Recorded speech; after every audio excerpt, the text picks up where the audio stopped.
Shalom hermanos, ¿cómo están? Hoy me gustaría hablar con ustedes sobre la muerte de Benedicto XVI.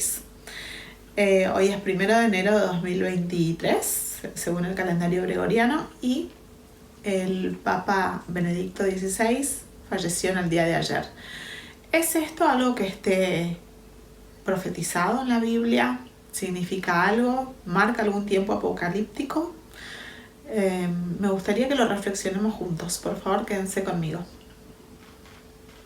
Eres quien nos liberta, eres la luz que guía, como fuego ardiente, Hijo de Dios, tú eres por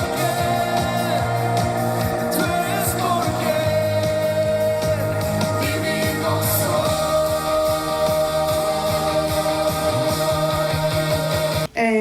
Para empezar, me gustaría compartir con ustedes un artículo que encontré. Es el año 2005, por eso me llamó la atención. Dice: profecía afirma que Benedicto XVI es el penúltimo papa. La premonición es atribuida a San Malaquías, un arzobispo irlandés admirado por los miembros de la Iglesia por su capacidad para leer el futuro.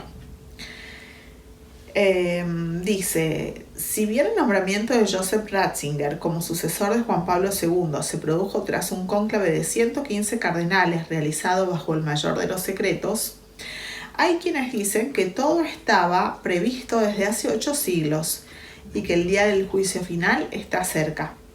La ascensión del Papa Benedicto XVI al pontificado se produjo tras un cónclave, 4 rondas de votaciones, pero, sin embargo, por internet enseguida comenzaron a circular comentarios fatalistas basados en una profecía católica del siglo XII que dice que todo está premonizado desde hace 800 años. La profecía, ampliamente rechazada por los estudiosos, que la consideran un engaño, es atribuida a San Malaquías, un arzobispo irlandés admirado por los miembros de la Iglesia.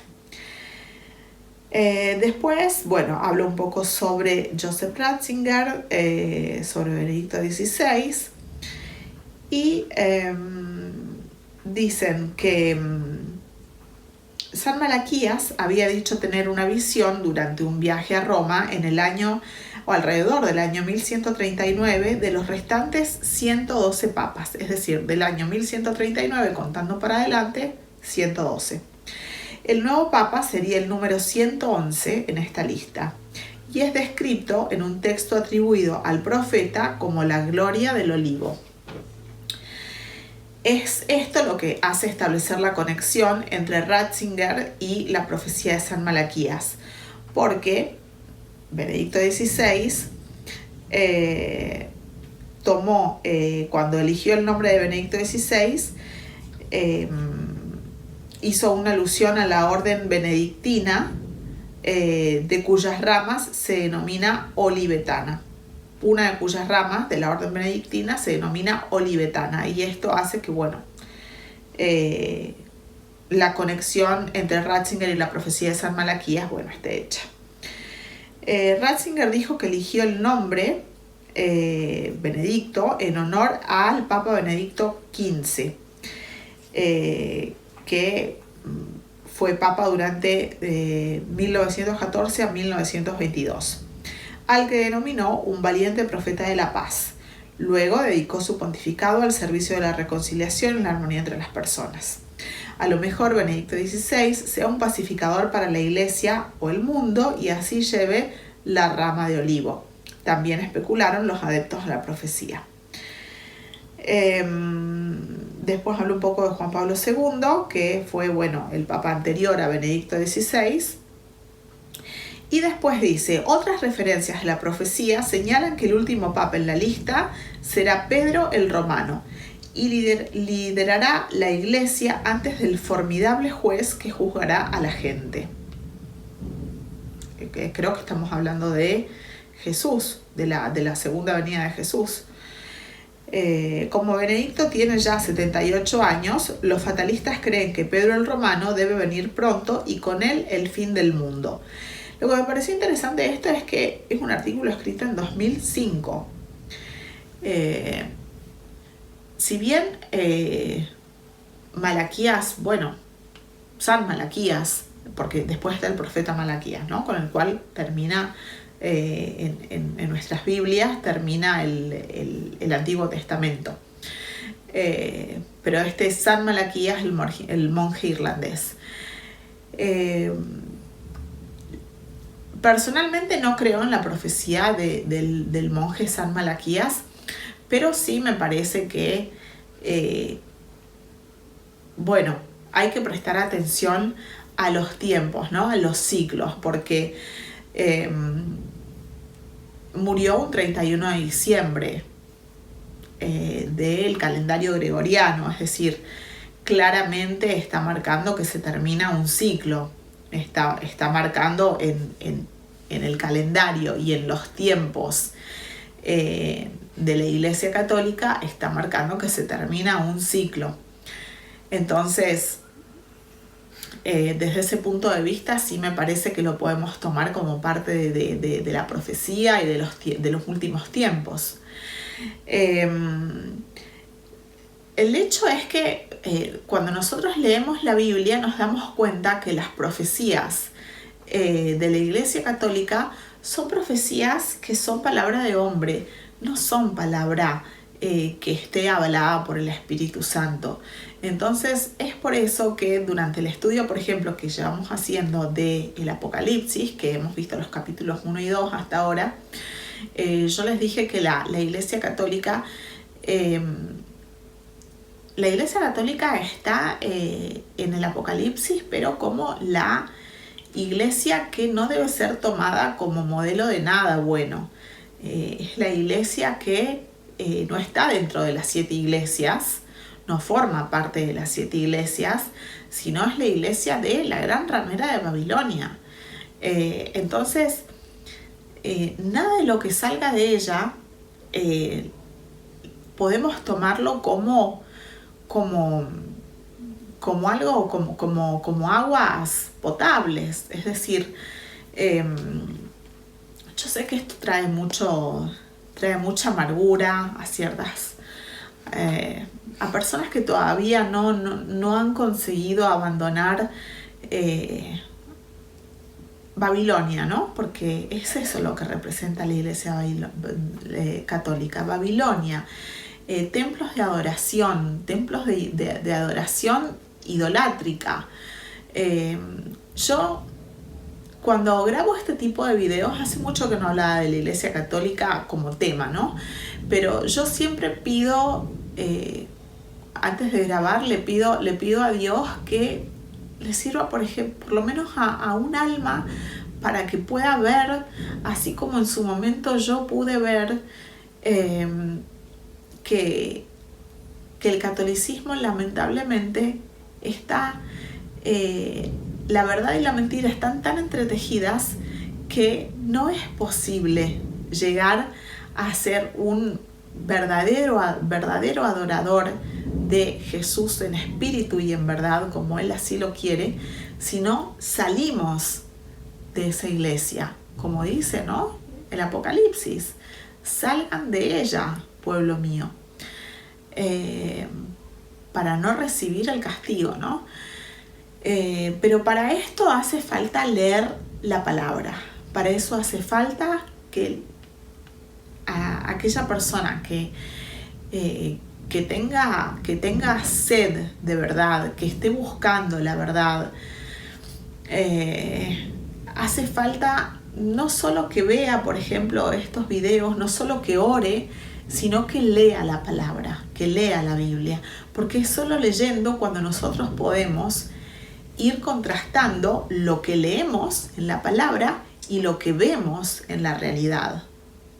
Y una vez que así lo hacemos, créanme que nuestros ojos espirituales se van abriendo y podemos ver que la Iglesia Católica no es otra cosa más que un gran centro de poder político mundial de Satanás, que está intentando desde hace siglos llevar la mayor cantidad de almas engañadas al infierno. ¿Por qué? Porque es muy difícil poder, estando dentro de la Iglesia Católica, llegar a la verdad. Por ejemplo, cuando vemos, ¿no? Esta no es nueva la noticia, pero creo que puede llegar a servir como ejemplo. Cuando vemos que esto es de junio de 2022, cuando vemos que el Vaticano sacó una moneda en honor a la vacuna, ¿no? Esto es 20 de junio de 2022, por ejemplo. Vamos a ir tomando ejemplos. Dice, nueva moneda del Vaticano promueve la vacunación contra el COVID. Bueno, ahí vemos la moneda, ahí vemos una persona siendo aplicado la pócima. Vemos a los médicos. Nosotros tenemos que pensar, tenemos que darnos cuenta como, digamos, como renacidos en Yeshua desde ya, pero aún como católicos que a lo mejor todavía no hemos renacido, ¿no? Pero que estamos buscando, tenemos que darnos cuenta por qué una institución religiosa nos estaría llevando o estaría sacando una moneda en honor o promoviendo la vacuna contra el COVID. ¿Por qué? Por ejemplo, preguntarnos eso. Claramente se contrapone cuando lo vemos con ojos espirituales. También, por ejemplo, me gustaría leerles una parte de una carta que escribió el Papa Bergoglio, el Papa Francisco, también ahora a mediados del año que pasó, gregoriano 2022, para que tratemos de ver y tratemos de pensar a dónde llevan las palabras de este hombre, que supuestamente es el representante de Dios en la tierra. El hecho es que, ¿de qué Dios? Esa es la pregunta. ¿Del Dios de Israel o del Dios del príncipe de este mundo? Por ejemplo, dice, mensaje del Santo Padre Francisco a los participantes en la Conferencia de la Juventud Praga, julio de 2022. Queridos jóvenes, me siento muy contento de dirigirme a vosotros que estáis participando en la Conferencia Europea de la Juventud. Quisiera compartiros algo que me interesa mucho. En primer lugar, me gustaría invitarlos a transformar el viejo continente en un nuevo continente. Está hablando de Europa. Y esto solo es posible con vosotros. Sé que vuestra generación tiene algunas buenas cartas que jugar. Sois jóvenes, atentos, menos ideologizados, acostumbrados a estudiar en otros países europeos, abiertos a las experiencias de voluntariado, sensibles a las cuestiones medioambientales. Por eso siento que hay esperanza. A mí no me parece que estas palabras que comienzan el primer párrafo de la carta vengan de una persona que sea renacida en Cristo, que tenga el Espíritu Santo. Esto es proselitismo político. Le está hablando a un grupo, a una generación, a los jóvenes, y les está diciendo, en suma, que son zombies globalistas. Les está diciendo eso. Menos ideologizados, abiertos a experiencias de voluntariado sensibles a cuestiones medioambientales. Allí ya está introduciendo la idea esta que nos quieren imponer a todos, ¿no? Del medio ambiente por sobre el ser humano. Menos ideologizado significa, bueno, lo que viene trabajando la Agenda 2030 desde hace tantas décadas, ¿no? ¿Qué buscan los jóvenes de hoy? Más allá de las redes sociales, TikTok, por ejemplo. es triste, pero bueno, no buscan, las ideologías han desaparecido, los libros han desaparecido. Es una generación que no piensa, son zombies globalistas. Algunas buenas cartas que jugar. ¿Qué profeta puede hablar de esa manera? O sea, es claramente un actor político el Papa. Después dice, es larga la carta, pero voy a ir leyendo partes que creo que valen la pena. Vosotros, jóvenes europeos, tenéis una misión importante. Si en el pasado vuestros ancestros viajaron a otros continentes, no siempre por intereses nobles, ahora os toca a vosotros presentar al mundo una nueva cara de Europa. Con respecto al origen del nombre Europa, todavía no hay explicaciones seguras. Entre las diversas hipótesis, una es particularmente sugestiva. Se remonta a la expresión Eurus Op, es decir, ojo grande, mirada amplia, que evoca la capacidad de mirar más allá. Europa, una figura mitológica que había hecho que los dioses se enamoraran de ella, era llamada la doncella de los ojos grandes. Así que también pienso en vosotros, jóvenes europeos, como personas con una mirada amplia y abierta, capaz de ver el más allá. Ustedes se dan cuenta, ¿no? Está hablando de Europa, está hablando de mitología. Europa es Satanás, en uno de sus tantos disfraces, ¿no? Es la doncella, sí, es una mujer joven que está subida en un toro, y bueno, y aquí habla de que el nombre significa ojo grande, ¿no? Nos está hablando del ojo Illuminati, de que, bueno, la Iglesia Católica lo tomó, ¿no? Como parte, si vemos los templos católicos, está el ojo Illuminati dentro del triángulo, ¿no? Lo que pasa es que después, bueno, hay católicos que quieren como combinar una cosa y la otra, quieren combinar su fe con la institución, entonces, bueno, empiezan a poner como excusas que quieren hacer como, bueno, forma parte de las anteojeras que todos por ahí nos ponemos para no ver algo que nos duele, que es ver que estamos dentro de una mentira, porque no es que la masonería tomó la institución católica, siempre fue una institución de logias, nació así. Si nos ponemos a ver, a investigar un poco quién es el dueño de la Iglesia Católica, no lleva mucho tiempo, es bastante fácil la investigación. Nos va a llevar a una familia que se llama Máximo. Esta familia es la dueña de la Iglesia Católica, de la institución, por centurias, desde el comienzo de la institución católica, allá por el año 300 del Imperio Romano. De hecho, por ejemplo, ¿cuál es el nombre que tomó Benedicto XVI cuando comenzó a usar Twitter? Allá por 2012, por allí. Pontifex Maximus.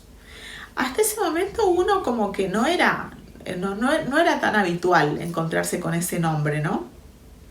Y si uno lleva, por ejemplo, eso, lo googlea, hace una investigación, de dónde viene Pontifex Maximus, por supuesto que hay voces oficiales que van a decir, bueno, que es el máximo pontífice, la máxima autoridad de la Iglesia Católica, pero la realidad es que viene del apellido Máximo de la nobleza negra europea, una de las familias más importantes de la nobleza negra europea.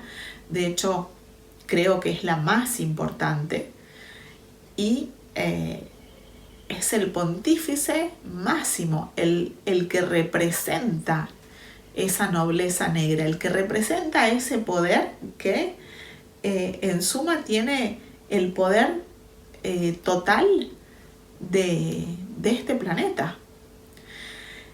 Es muy fuerte cuando uno ve todo esto, pero si uno se pone, por ejemplo, a observar la arquitectura del Vaticano, por ejemplo, vamos a esta sala, ¿no? que bueno, ya he visto muchos videos sobre este tema, que tiene forma de serpiente. A lo mejor cuando las redes no existían, bueno, esto pasaba un poco más desapercibido, pero ya no, o sea, ya no se puede ocultar, está ahí ante nuestros ojos. Es la adoración a la serpiente, ¿no? Es la continuación de ese imperio romano que viene a su vez de Egipto, en donde se adoraba a la serpiente y donde los sacerdotes tenían el poder total aún por sobre el faraón. Entonces, creo verdaderamente que la muerte de Benedicto sí está mandando un mensaje, pero está mandando un mensaje adentro de la institución babilónica. No es un mensaje que lo podamos tomar, decir, bueno, vamos a agarrar el libro del Apocalipsis y vamos a estudiar, lo vamos a unir con la profecía de Daniel. No, pero sí creo que importa leerlo en los tiempos de la institución en sí católica. Y es mi deseo que muchos católicos puedan empezar a ver cuál es la realidad, puedan empezar a ver que es, como dice tantas veces en el Antiguo Testamento, ¿no? Es una cueva de adoración a Tamuz. Es una cueva de ídolos. Cuando ustedes empiezan a ver toda la arquitectura católica con ojos espirituales, se van a dar cuenta, yo pondré imágenes, aquí pondremos imágenes, que es tal y como decía el profeta Ezequiel, ¿no? Es entrar a esos lugares y ver cómo se adora a los reptiles, cómo se adora a la serpiente, cómo está lleno de ángeles caídos. Esas representaciones idolátricas que vemos como ángeles no son más que ángeles caídos. Cuando vemos a Jesús en una cruz, como le representa la Iglesia Católica, es el Jesús vencido. No, la Iglesia Católica no habla del Jesús redimido, el Jesús vencedor, el Jesús que venció al infierno y ya no está más en una cruz. El Jesús que nos regaló la vida eterna por su sacrificio en la cruz, pero que ya no está más en una cruz. Él es la institución que prolongó esa adoración que había en el Imperio Romano a los distintos dioses con minúscula que se adoraban. Al dios, como hemos visto, por ejemplo, en otras iglesias, ¿no?